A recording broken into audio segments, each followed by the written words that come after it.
गुनाहगार औरत की तौबा।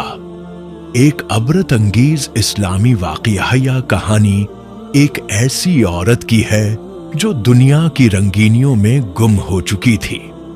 इसका नाम ज़ैनब था और वो अपने हुस्न जमाल की वजह से मशहूर थी, मगर इसकी शहरत किसी नेक काम की वजह से नहीं, बल्कि उसकी गुनाहों भरी जिंदगी की वजह से थी।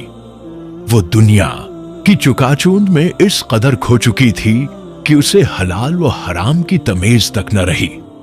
गलत रास्ता और दुनिया की मोहब्बत ज़ैनब का ताल्लुक एक शरीफ घराने से था, मगर जब उसने जवानी में कदम रखा तो दौलत और ऐश इशरत के पीछे भागने लगी।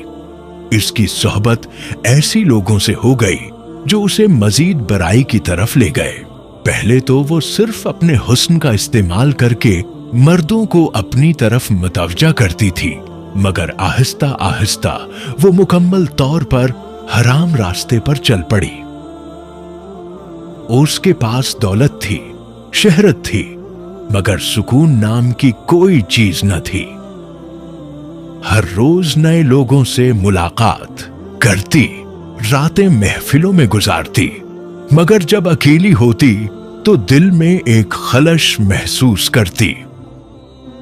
कभी कभार दिल में ख्याल आता कि वो गलत कर रही है, मगर शैतान उसे बहका देता, अब लौटने का वक्त गुजर चुका, तुम्हारे लिए कोई माफी नहीं। तकदीर का लम्हा आयक रात जब ज़ैनब एक बड़ी महफिल से वापस लौट रही थी तो रास्ते में उसका गुजर एक मस्जिद के करीब से हुआ। वो अंदर जाने का इरादा न रखती थी, मगर इज़ान की आवाज सुनकर दिल में एक अजीब सी कैफियत पैदा हुई, जैसे किसी ने अंदर से पुकारा हो। वह